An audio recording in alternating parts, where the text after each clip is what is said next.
Bueno, muchachos, vamos a comenzar la sesión de hoy. Por favor, ¿alguien de la sala me puede confirmar si me escuchan bien? Sí, David. ¿Vale? Bueno, bienvenidos a esta sesión de hoy, muchachos. Vamos por la semana 8. Vamos en la mitad de nuestro semestre, nuestro programa calendario.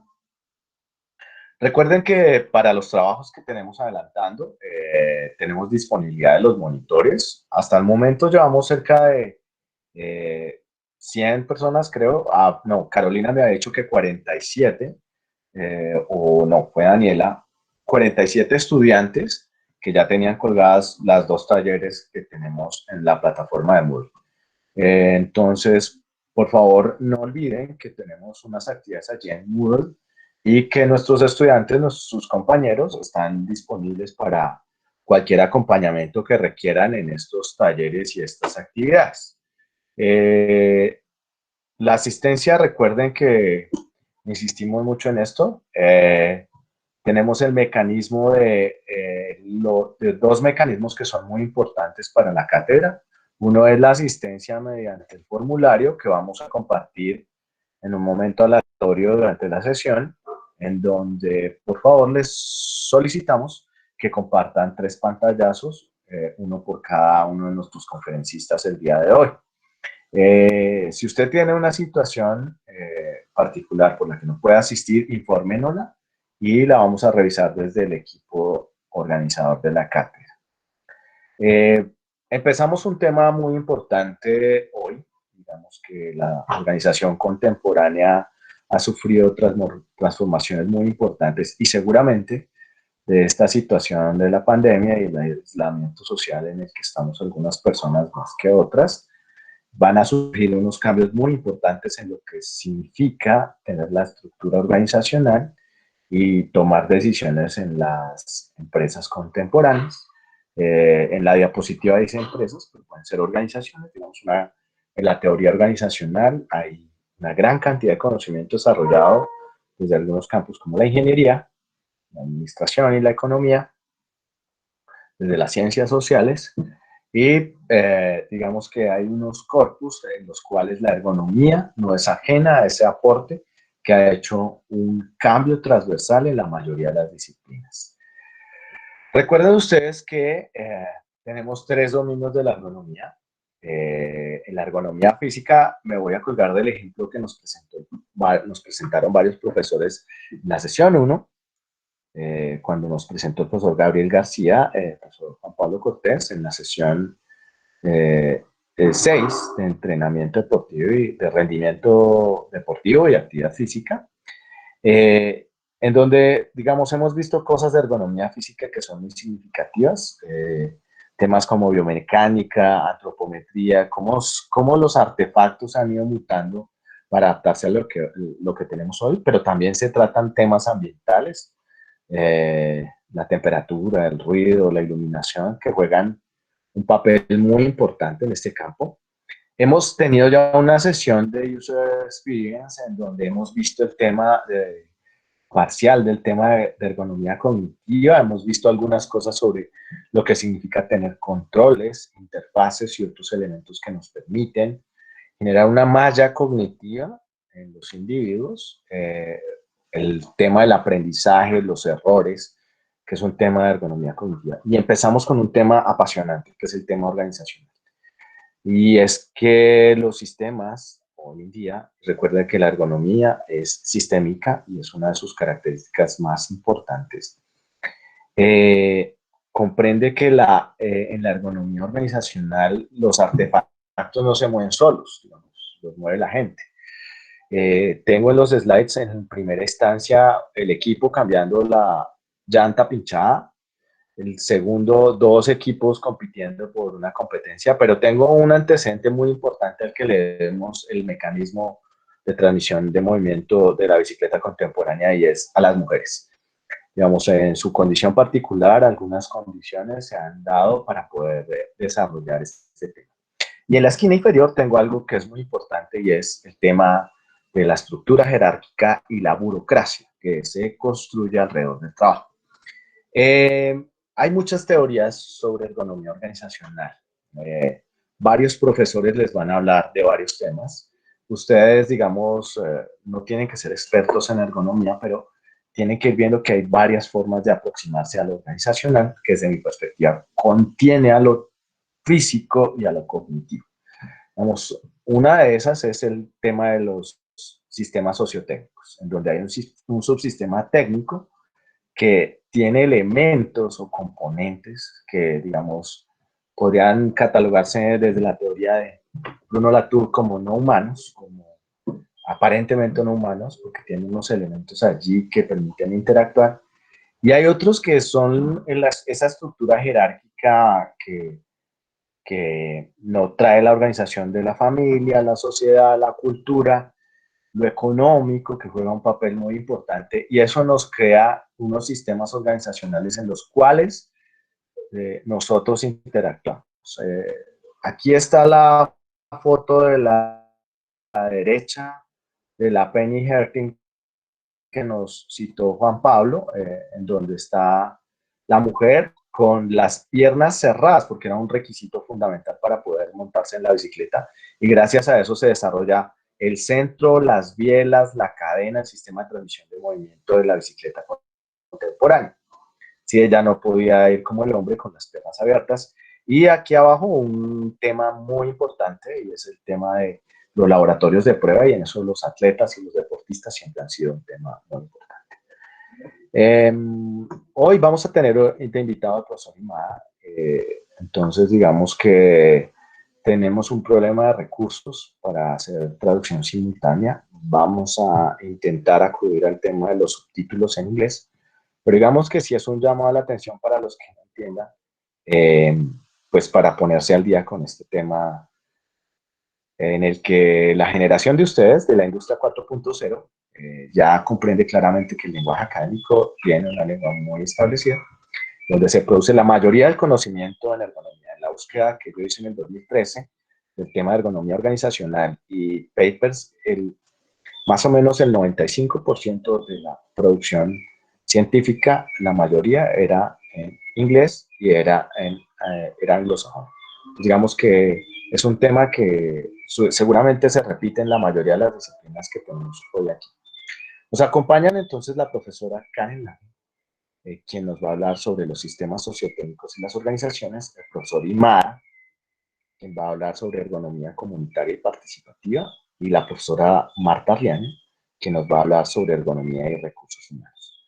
Iniciamos con la profesora Karen Lange, que nos va a hablar sobre los sistemas sociotécnicos, las organizaciones y las actividades. Es diseñadora industrial, licenciada en diseño industrial, especialista en promoción de la salud y desarrollo humano, es doctora en salud pública, realizó su estancia doctoral en Alemania, en Darmstadt, es co-líder del grupo de investigación MIMAPRO, catedrática en Guatemala, México y Colombia.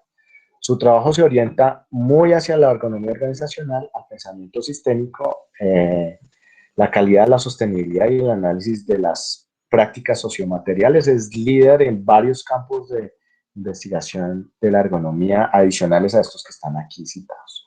También es empresaria. Ella, igual que otros profesores aquí, también viven de esta situación, como el profesor José Ignacio Gamboa, por ejemplo. Karen tiene una compañía que se dedica al diseño y ergonomía en sectores agroindustriales, petrolero, bancario, educativo, alimenticio y manufacturero. Entonces, Karen, bienvenida a tu espacio. Gracias por acompañarnos. Te dejo el espacio del Meet para que nos compartas tu presentación y muchas gracias. Muchas gracias, David. Jóvenes, muy buenas tardes, bienvenidos. Bueno, si ya David me presentó, soy profesora. En la Escuela de Diseño Industrial, y pues para mí es un gusto poder estar aquí y transmitirles pues algunas ideas introductorias al tema de la ergonomía organizacional, pues en concreto trabajando, como mencionó el profesor David, los sistemas sociotécnicos, las actividades y las organizaciones. Bien, entonces voy a compartirles mi pantalla. Por favor, me confirman si están viéndola.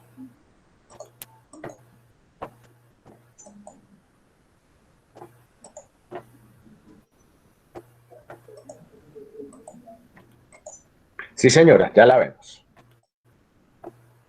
Perfecto. Bueno, entonces permítanme un segundo. Solo hago aquí una adaptación. Bueno, muy bien.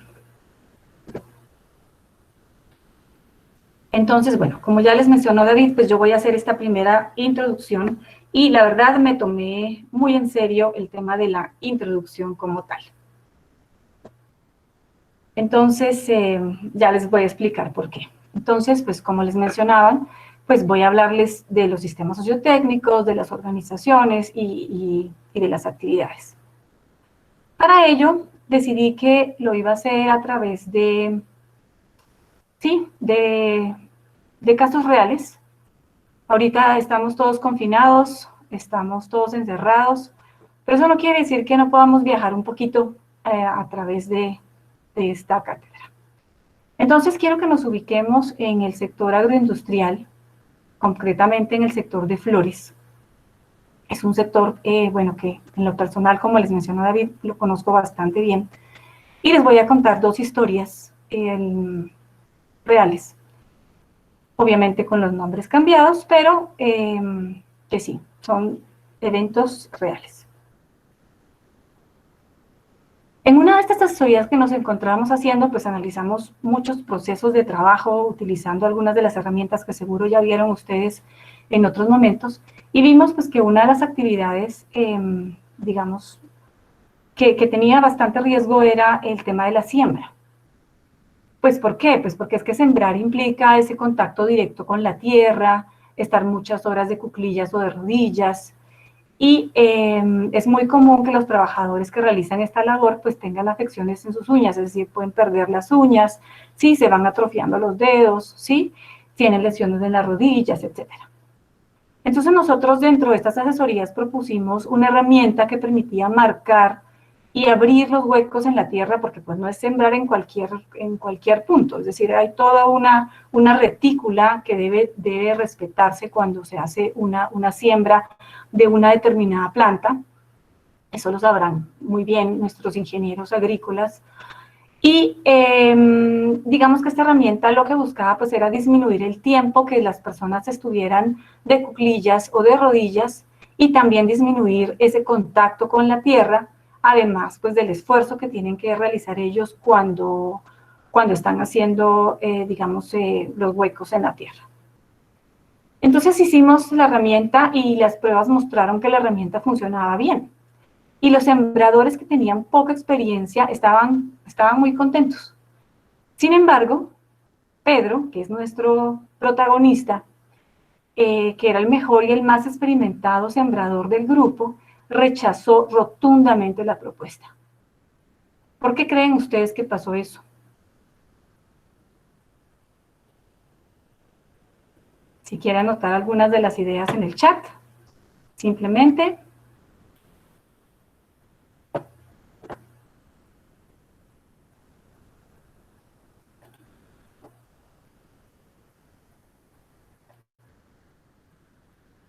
por tradición, ok. Muy bien, por cultura, bien. Pues miren, el tema es que yo al principio no entendía qué pasaba, ¿sí?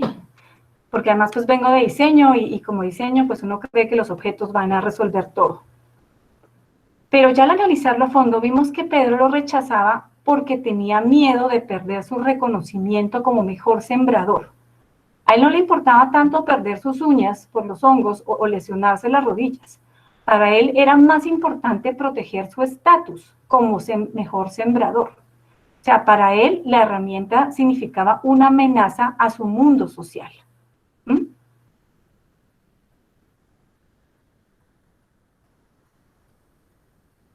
Veamos ahora otro caso. Este es el caso de una cortadora. Bueno, ustedes saben, pues la industria floricultora de la floricultura en Colombia, pues es muy fuerte. Y uno de los productos que más se exporta, de hecho a los Estados Unidos, por ejemplo, el 85% se va para Estados Unidos, son las rosas, ¿sí? Entonces, bueno, esta historia se ubica con una cortadora de rosas, ¿sí? Que trabaja pues en una de estas empresas. Pero ellos tienen una cosa interesante y es que ellos no contratan directo a las personas, sino primero la contratan, digamos, por lo que se llama las empresas de temporales, por 11 meses. Luego, entonces, pasan a otra empresa de temporales por otros 11 meses y después, dependiendo del rendimiento que tienen, ya pasan a ser contratadas directamente por la empresa. En todo caso, pues María muestra un rendimiento súper bueno, él nunca se enferma, el supervisor está pues matado con ella, ¿sí? El director de producción también, o sea, nunca se incapacita y bueno, entonces ellos evalúan y dicen, no, esta persona sí que vale contratarla. Y al mes y medio más o menos de ya estar contratada por la empresa, le diagnostican, perdón, síndrome de túnel del carpo, que ustedes pues ya lo vieron en otras sesiones. Y pues ya no puede obviamente continuar con esa actividad de corte, pues tienen que reubicarla, etc. Esto sucedió cuando yo estaba haciendo una asesoría en esta empresa y la jefe de salud ocupacional pues señalaba muy consternada que se les había colado. ¿Qué pasó acá? ¿Qué creen ustedes que pasó acá? Pueden escribirme rapidito ahí por el chat algunas ideas.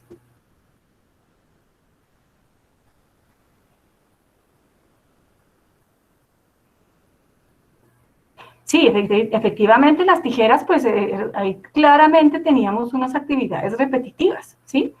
En picos estamos hablando que estas personas están cortando entre 200 y 400 flores hora, ¿sí? O sea, pónganle ustedes un tema gravísimo. Claramente tenemos un problema de eso, ¿sí? Que no tienen el control constante, sí, puede ser, claro que sí. Tener el contrato, se sintió segura para pedir permiso médico. Pues mira, va más por ahí por lo que está diciendo Kaylee. ¿Qué pasa? Ignoraba el dolor para que la contrataran. Exacto, Gabriela. Muy bien. ¿Qué pasó? Lo que pasa es que María, pues claramente tuvo dolor, ¿sí? En sus muñecas durante todo esto, ¿sí? Tuvo que haberse vivido digamos, los síntomas previos, ¿sí? O sea, el síndrome de túnel del carpo por sobreuso no aparece de un momento a otro, ¿sí? Primero tuvo que haber sentido dolor, tuvo que haber tenido tendinitis, luego una tenosinovitis, tuvo que haber sentido ese adormecimiento en sus manos y brazos. Sin embargo, nunca lo manifestó porque su prioridad era lograr que le dieran un contrato laboral indefinido en la empresa. ¿Por qué? Pues como madre soltera de 2 hijos, lo importante para ella no era su salud inmediata, sino asegurar su estabilidad laboral. ¿Mm? Muy bien. Vamos a pasar a un tercer caso. ¿Alguno de ustedes, bueno, ustedes creo que la mayoría no existían cuando esto pasó? Sí, estoy segura, no existían. Pero, ¿alguna vez escucharon del accidente del Challenger? ¿Del transbordador espacial Challenger?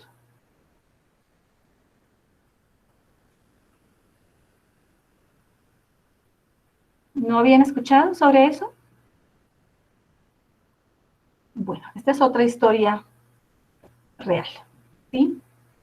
Básicamente, pues, en enero de 1986, pues, estaba previsto que el transportador espacial Challenger llevara al espacio a la primera civil, una maestra de escuela. Y bueno, esta no era la primera misión de este transbordador. O sea, este programa pues había tenido otros transbordadores y el Challenger pues ya iba en su 10ª misión. por condiciones climáticas, estamos hablando de enero, estamos hablando de invierno, ¿sí? Se pospuso, 3 días, porque pues que había tormenta, que esto, que lo otro, y finalmente se lanzó el 28 de enero, y explotó, pues un poco después de un minuto más o menos de haberse lanzado, explotó uno de los cohetes, ¿sí? Y pues obviamente pues murieron todas estas personas. Bien, entonces habían 7 tripulantes, es decir, los 6 astronautas más la primera civil, y pues eso era todo un evento nacional, pues porque ellos querían, sí, promover que era algo seguro.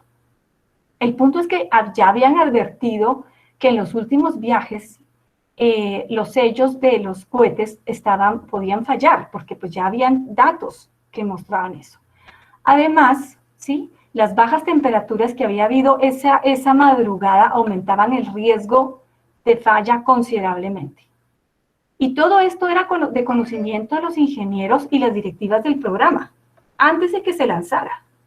Ellos sabían del riesgo y algunos tenían la certeza de que iba a explotar. ¿Por qué entonces creen ustedes que aún así lo lanzaron?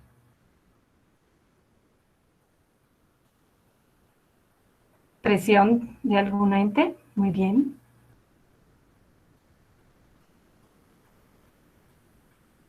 Bueno, aquí les digo, si ustedes quieren ver este caso documentado, lo pueden ver en Netflix en una miniserie sobre el Challenger como tal, ¿sí? El punto es que todo ese programa hay que ubicarnos históricamente. Todo el programa era un orgullo para Estados Unidos en ese momento. Ellos venían de perder la guerra, ¿sí? Y necesitaban sentirse orgullosos de algo y que ellos eran los primeros en el mundo, ¿sí? Sí, la serie se llama Challenger, el duelo final. Entonces, el programa significaba eso y había presión política por cumplir metas. En ese contexto, para su director, correr riesgos era parte del juego, así incluyera vidas humanas. Y esto es algo, o sea, terrible, porque pues ustedes lo van a ver en la entrevista como tal, pues en las entrevistas que se dan en este documental, donde él a una hora, ¿sí?, no se arrepiente de la decisión que tomó, ¿sí? Y un momento decisivo se vuelve en donde él dice, bueno, ya, o sea, tenemos que quitarnos el sombrero de ingeniería porque los ingenieros insistían en que el riesgo era demasiado alto y tenían sus datos ahí y claro, ellos no podían asegurar que iba a estallar, pero sus cálculos les daban que eso iba a estallar, ¿sí? Y entonces él viene y dice, no, pero pues quitémonos el sombrero de ingenieros y pongámonos el sombrero de gestores, ¿sí? Y bueno, eso cambia toda la situación, finalmente lo deciden y sucede todo ese desastre que a la larga pues también implicó que se redujeran recursos para el programa. Además de lo más valioso que fue perder esas 7 vidas. Muy bien. Pasemos ahora a otro escenario que también es, por lo menos para algunos de los que están aquí en la cátedra, pues es algo en donde esperan estar trabajando. Estoy refiriendo pues a los médicos, sí, a todos los profesionales de la salud. Pasemos ahora a una sala de operaciones. Bien, estos casos también son reales. Parte de mi doctorado lo hice, bueno, yo hice mi doctorado en el uso de dispositivos médicos, en investigación de uso de dispositivos médicos en sala de operaciones, y pues aunque no soy del área de la salud, pues me tocó aprender bastantes cosas y me tocó por 6 meses estar viendo operaciones, concretamente en el área de ortopedia. En una de esas ocasiones, pues, se presentó la siguiente situación, ¿sí? Bueno, primero tenemos que entender que, pues, para realizar una operación, pues se necesita un equipo quirúrgico. Se llama un equipo quirúrgico, básicamente es un grupo de personas, ¿sí?, que en este caso pues se encontraban realizando una osteosíntesis de manera muy sencilla, quiere decir pues unir los huesos, ¿sí?, con ciertos elementos metálicos, con buenos clavos, tornillos, etcétera, ¿sí? Estaban reparando pues un hueso en el brazo de un hombre.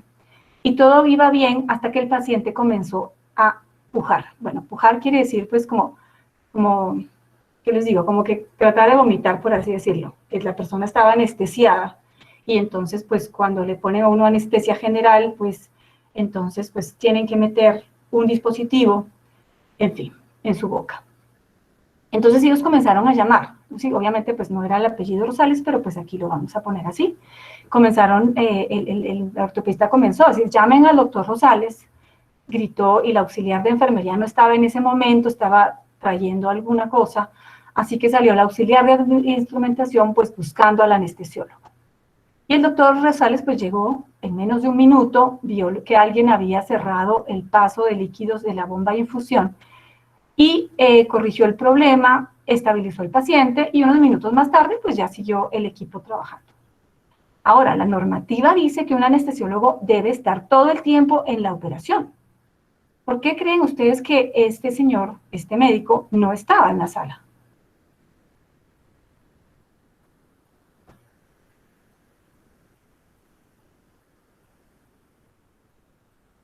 Falta de personal, se confió su trabajo.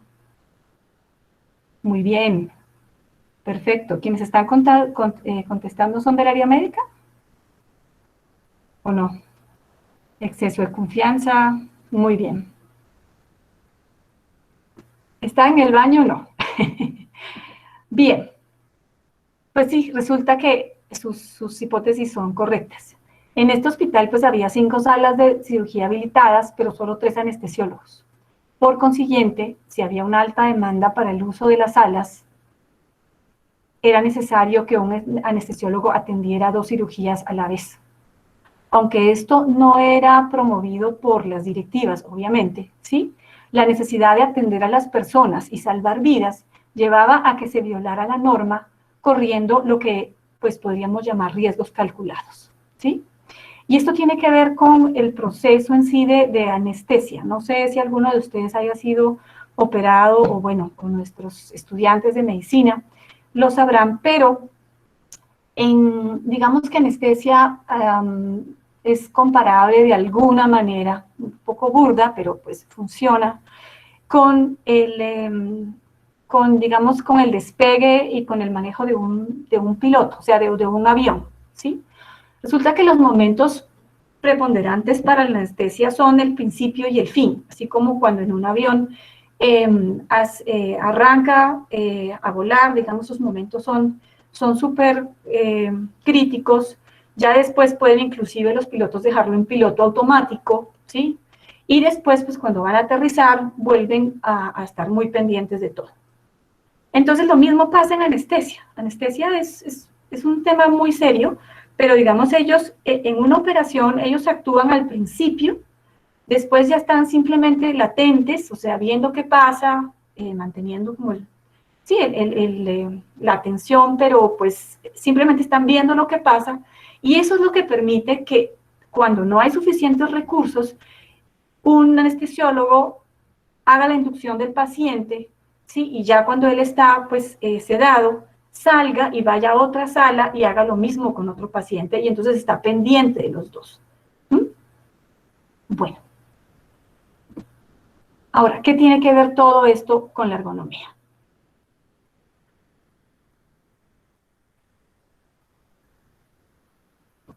Veamos entonces algunas definiciones. En primer lugar, pues un sistema sociotécnico puede ser desde una persona utilizando una herramienta hasta una multinacional. Como explicaba el profesor David al inicio, pues tenemos un subsistema de personas y un subsistema técnico que están interactuando hacia un propósito determinado. Y una organización, pues, es una asociación de personas regulada por un conjunto de normas en función de determinados fines. Cuando inició la ergonomía, pues esto era un poquito más claro, porque pues era más como pensado en las organizaciones de las empresas, ¿sí? Pero en realidad la organización no se refiere solamente a lo que pasa en las empresas como tal, o sea, una organización no es solamente en el ámbito empresarial. Y ahorita, o sea, con esta condición que estamos viviendo, el concepto de organización pues se ha ido ampliando, por así decirlo, ¿sí? O sea, o por ejemplo, en este momento la universidad ya no está restringida a un espacio físico como tal. O sea, ahorita la Universidad Nacional se volvió el mundo, porque pues tenemos algunos estudiantes que, o por lo menos hace algunas semanas, teníamos unos estudiantes que estaban en España, el otro estaba en Croacia, sí, estaban en diferentes lados y sin embargo, pues uníamos para tener una clase. ¿Mm? Entonces, bueno, todo ese tema se vuelve un poco más difuso. Y tercero, pues una actividad referida obviamente al trabajo, es una respuesta a las exigencias determinadas externamente de la persona y que ésta simultáneamente está en posibilidad de transformar. Estos conceptos ustedes los van a ver ya con más profundidad en las siguientes sesiones. Pero entonces lo que yo quería aquí pues llamar la atención es que pues los sistemas sociotécnicos pueden verse en diferentes escalas. O sea, puede ser una persona utilizando un lápiz o un marcador y pues escribiendo en un tablero, ¿sí? O puede verse como el conjunto de personas que están en una sala de reuniones en la cual pues la persona está explicando algo, ¿sí? O puede ver la empresa, ¿sí? Que depende de esas decisiones que se tomen en esta reunión. Y, digamos, la organización, pues es esa asociación de personas, como les había mencionado, pues que sigue una serie de normas y pues trabaja en función de un determinado fin. Y es importante señalar que estas organizaciones, existe, digamos, la organización formal, pero también existe la organización informal. Y cada una, pues, tiene sus reglas. Y muchas veces, pues, entran en contradicción la organización formal con la organización informal. Y por último, la actividad, pues, es lo que realizan las personas, ¿sí? Entonces, ya cómo esa persona se sienta, por ejemplo, ¿sí? O cómo está en la silla, cómo anota, cómo reacciona, ¿sí? Esas ya son las actividades, o sea, es lo que realmente hace la persona. Ustedes van a tener una sesión completamente dedicadita a ese tema. Para mí lo importante es que entiendan que hablar de sistemas sociotécnicos, organizaciones y actividades es hablar de la vida humana en toda su expresión, porque cualquier faceta de nuestra vida conlleva la interacción con objetos y espacios, así como con otros seres humanos. Y estas interacciones se dan para alcanzar determinados fines e implican la movilización de todo nuestro ser. Es decir, no se trata solamente de mover músculos ni de interpretar códigos.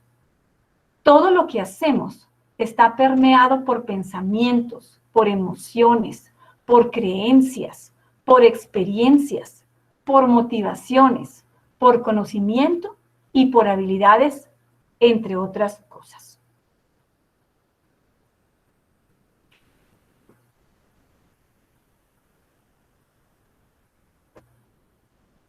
Esto nos lleva a la primera idea que quiero que quede clara en esta sesión. Y esa es que toda interacción puede comprenderse como un sistema sociotécnico, está inserta en alguna organización e implica el desarrollo de actividades.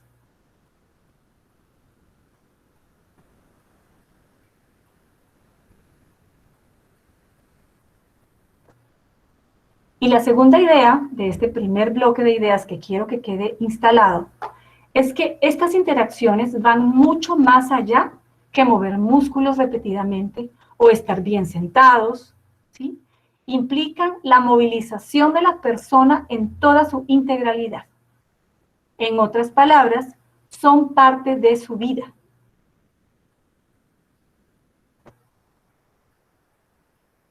¿Y qué implica comprender las interacciones como parte de la vida? Recordemos a nuestro sembrador, ¿sí? Para él era más importante ser reconocido como sembrador y veía, digamos, en esa herramienta una amenaza, ¿sí? Él traía una tradición, ¿sí? De ser reconocido como tal, o sea, tenía un trayecto, ¿sí? Y su proyecto lo veía pues también con mantener eso, mantener ese estatus que tenía. O en el caso de la cortadora que vimos también, ¿sí? Ella tenía un proyecto de vida. Entonces no le importaba en ese momento lesionarse para lograr su objetivo.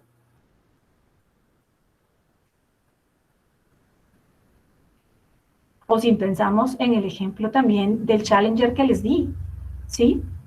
Esa decisión que se tomó en ese momento estaba condicionada por toda una historia, ¿sí? Y por todo un proyecto que se tenía.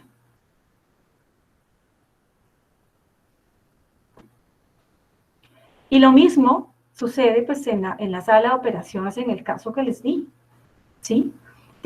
Hay una historia en ese hospital, hay una situación de, digamos, de problemas digámosle, de recursos, pues que no es desconocido para nosotros, ¿sí? Y eso implica, pues, que las acciones que se toman en ese determinado momento, pues, estén influenciadas por eso. En otras palabras, lo que sucede hoy, esa interacción que se da hoy, depende del trayecto, es decir, de la historia, del recorrido, de la experiencia y del proyecto, es decir, lo que la gente quiere, lo que la gente busca, lo que la motiva. Entonces, esto es un punto muy importante porque la ergonomía en general, pues, por lo menos tradicionalmente, se ha concentrado a ver el momento como tal. O sea, hacemos como una foto de lo que pasa. Pero esa foto que estamos viendo de hoy depende del ayer y del mañana. Es como ustedes hoy están en esta sesión. Para poder estar aquí hoy sentados frente al computador escuchándonos, ustedes antes tomaron la decisión de inscribirse en esta cátedra. Y antes, ¿y por qué se inscribieron? Pues porque están, digamos, están en un programa en el cual se matricularon, ¿sí? Pero también porque tienen un proyecto, y es volverse diseñadores, médicos, ingenieros, administradores, sociólogos, pues cual sea su, digamos, su aspiración. Y saben que pues para poder lograr eso, pues hoy deben tomar clases y deben asistir y deben poner su asistencia y deben hacer una serie de tareas. Y dependiendo de cuál sea su compromiso, pues va a ser esa atención que hoy le ponen a esto que les estoy hablando. Entonces esto me lleva al segundo grupo de ideas que quiero que quede instalado, y es que el hoy está determinado por el ayer y por el mañana. Y dependiendo de nuestro trayecto, es decir, de esa historia, de las experiencias, entre otros, y de nuestro proyecto, perdón, aquí me equivoqué, de nuestro proyecto, entonces, que son esos proyectos, las metas y motivaciones, pues va a determinar lo que hagamos hoy. Y la otra idea es que hay una correspondencia entre las decisiones de lo micro con lo macro y viceversa. Resulta entonces crucial la consideración de diferentes escalas, que pueden ser temporales, organizacionales, etc. Entonces, pues si nos ubicamos históricamente, ¿sí? Si bien el concepto de sistema sociotécnico pues está desde los orígenes de la ergonomía, durante las primeras décadas el foco de atención pues estuvo concentrado en la comprensión e intervención de puestos de trabajo concretos, buscando la optimización de interfaces en operarios individuales y en su ambiente de trabajo más próximo. Pero fue hasta finales de los 70, o sea, principios de los 80, que se inició una mayor reflexión en la comunidad de ergonomía sobre los límites de este enfoque y que estaba enfocado pues en lo micro y la necesidad de cambiar a una visión más macro. Dentro de esto, pues unos de los aspectos que se consideraron los muestra Hall Hendrik, que fue pues quien se le considera el padre de la macroergonomía, ¿sí? Y él observa, digamos, dentro de sus análisis, diferentes tendencias, estamos hablando de los 80s, como pues que había cambios tecnológicos importantes, que había cambios demográficos importantes. Obviamente, pues aquí él se está refiriendo en especial a Estados Unidos y Europa, Europa occidental, pero pues se aplican también bastante en nuestro contexto, pero pues vale la pena la aclaración.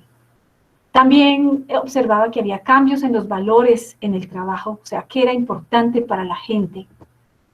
También que había un cambio importante en la competencia en el mundo, o sea, ellos ya no eran los hegemónicos y los productos se estaban haciendo en diferentes partes del mundo y llegaban productos de calidad de otras partes y eso implicaba pues que tenían que ponerse más pilas y querían seguir compitiendo con el tema. Comenzaron a surgir también litigios, ¿sí?, relacionados con el tema de ergonomía, en donde pues digamos se demandaba porque un producto determinado no tenía la seguridad específica, sí, había causado accidentes, y también comenzaron a ver que la microergonomía o la ergonomía tradicional pues estaba fracasando de alguna manera porque pues hacían intervenciones en puestos de trabajo pero no lograban cambios a un mayor nivel. Entonces digamos que se propone, o él específicamente Hendrik, propone, digamos, lo que llama las subpartes de la tecnología de interfaz humano-sistema, y entonces agrupa las interfaces que ustedes ya han estado viendo hasta este momento, pues que no voy a entrar en detalle, sobre pues, la ergonomía física, la ergonomía cognitiva, sí, que se ubican en esto junto con, pues, aquí le llama la humano ambiente, pero pues se refiere a la parte de ruido, vibración, que pues en algunas partes también se considera como la parte de la ergonomía física, ¿sí? Y humano cargo, pues referido pues al puesto de trabajo como tal, y lo que él entonces lo denomina como microergonomía, y se propone entonces que es necesario cambiar de escala a lo que es lo humano organización. Y es lo que también pues se denomina la macroergonomía. Entonces, al ampliarse el foco de atención de la ergonomía, pues también se amplía la complejidad del sistema. ¿Cómo se enfrenta a ese reto? ¿Sí?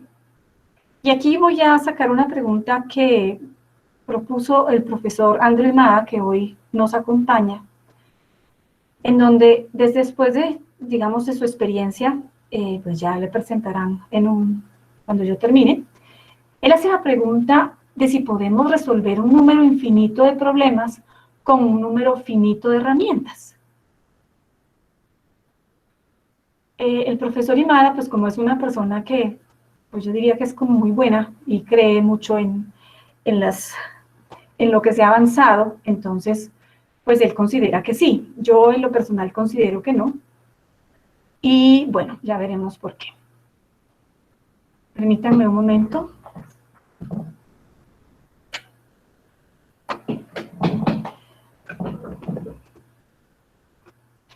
De alguna manera, a mí me gusta comparar la ergonomía en el trabajo, pues centrada netamente en la parte de las organizaciones empresariales y ubicada, digamos, para atender problemas de la microergonomía como un tiburón. O sea, se mueve muy bien. O sea, el tiburón es un animal que no ha evolucionado como en 1 millón de años más o menos. Es literalmente una máquina de matar perfecta, ¿sí? Bueno, hasta ahora que los seres humanos lo estamos acabando. Pero digamos que en su medio, que es el agua, él se defiende muy bien, ¿sí? Resuelve muchos de los problemas. Y los resuelve muy bien. Pero pues digamos que tenemos que entender pues que el trabajo, como nosotros lo vivimos, por lo menos en nuestra sociedad, pues estamos dentro de un sistema capitalista, ¿sí? Un sistema que está orientado hacia la productividad, hacia la rentabilidad. Y pues, si ustedes recuerdan la primera sesión de ergonomía que dio el profesor Gabriel García, les explicaba pues que la ergonomía surgió para, digamos que busca más bien dos cosas en paralelo, la salud y la productividad, o visto pues de una manera más amplia, digamos el bienestar de las personas y la eficiencia de los sistemas. Entonces, digamos que desde lo tradicional, esto pues creo que se ha logrado muchas cosas. Y eso pues ya lo han visto ustedes en las diferentes sesiones que me han antecedido. El problema es que ya cuando vamos en lo macro y sacamos y salimos del agua, por así decirlo, si salimos del ambiente laboral tradicional capitalista en donde nos movemos, ¿sí? Entonces resulta que la cosa cambia, ¿sí? Porque pues el tiburón no puede sobrevivir en el aire. Y cambiar, salir del trabajo a otras esferas de la vida, en donde no solamente importa la productividad y la rentabilidad, entonces pues implica, sí, cambiar de ambiente, cambiar de paradigma. Entonces pues es mi cuestionamiento de que es necesario que la ergonomía se mueva hacia dejar de ser un tiburón para volverse un delfín, de manera metafórica. Entonces aquí viene pues la tercera idea que quiero que quede instalada, y es que la ergonomía ha ido ampliando sus límites, entendiendo que las interacciones van mucho más allá de cuerpos utilizando herramientas. Sin embargo, aunque se han corrido sus límites, o sea, pasando de la microergonomía a la macroergonomía, ¿sí? Se han ampliado pues esos límites de aplicación, es aún incipiente la discusión profunda de las implicaciones éticas que esto conlleva.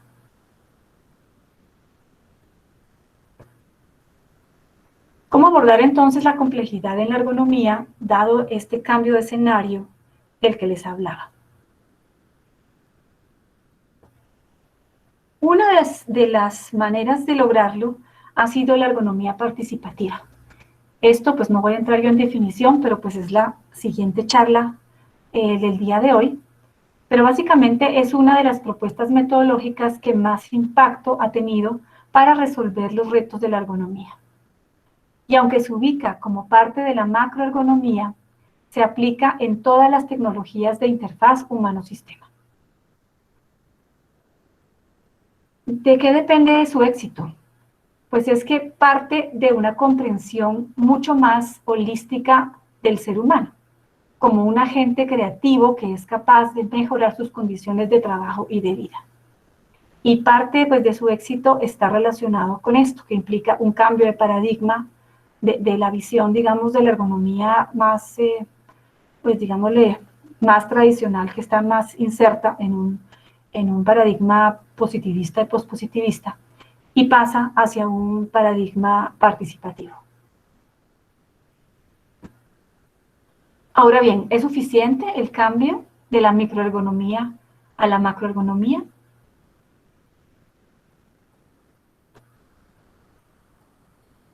Esto implica pensar pues en las posturas, en la postura ética que se tiene. ¿Qué es una postura ética?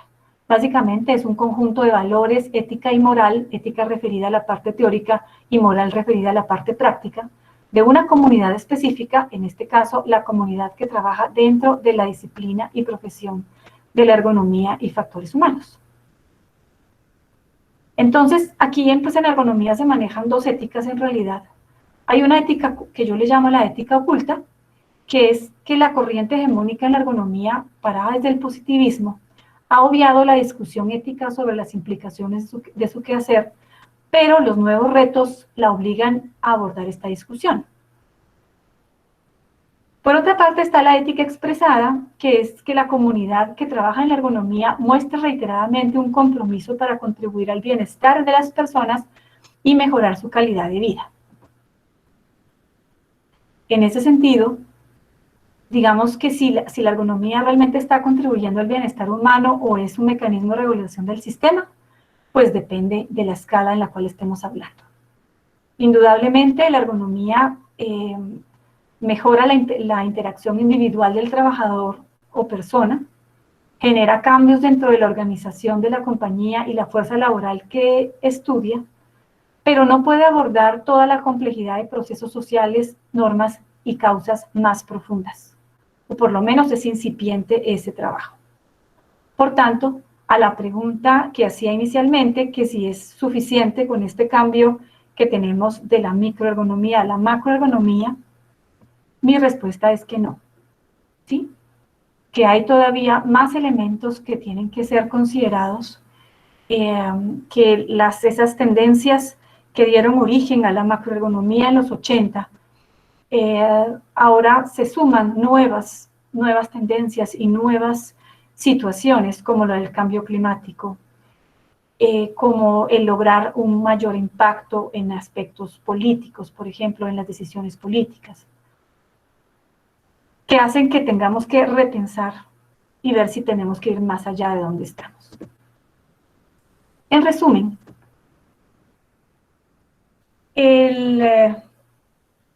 digamos, estamos hablando de complejidad cuando estamos hablando de sistemas sociotécnicos, actividades de organizaciones, y todo puede verse como un sistema sociotécnico, todo hace parte de una organización, todo implica la realización de actividades, y estas interacciones van mucho más allá que mover músculos repetidamente o estar bien sentados. Implican la movilización de una persona en toda su integralidad. Segundo, que hablar de estos temas es hablar de escalabilidad. El hoy está determinado por el ayer y el mañana, depende de nuestro trayecto y de nuestro proyecto, y las decisiones en el campo de lo micro se relacionan con las decisiones en el campo de lo macro. Tercero, que la ergonomía pues ha ido ampliando sus límites, entendiendo que las interacciones van mucho más allá de cuerpos utilizando herramientas. Sin embargo, aunque se ha corrido los límites de aplicación, es aún incipiente la discusión profunda de las implicaciones éticas que esto conlleva. Y por último, que la participación es una de las propuestas que más ha contribuido a superar los límites de una visión positivista de la ergonomía, y en esta el ser humano se reconoce con todo su potencial de acción y creación, y de ahí el éxito que ha tenido. Muchas gracias por su atención.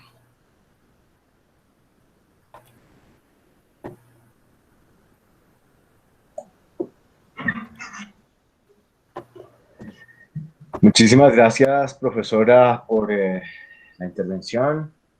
Realmente tenemos el privilegio de tener la experiencia de Karen en nuestra industria, en varios sectores industriales, tanto desde la perspectiva profesional como desde la perspectiva investigativa, ¿no? Empujando fuerte la frontera del conocimiento en varios aspectos muy interesantes.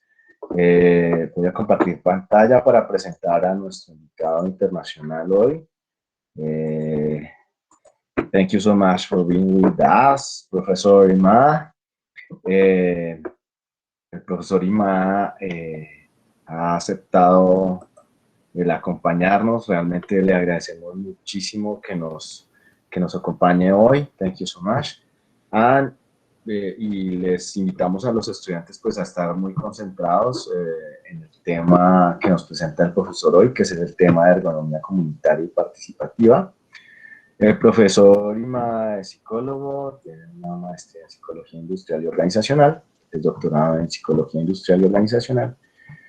Fue profesor de ergonomía y ciencias de la seguridad en la Universidad de California durante 19 años.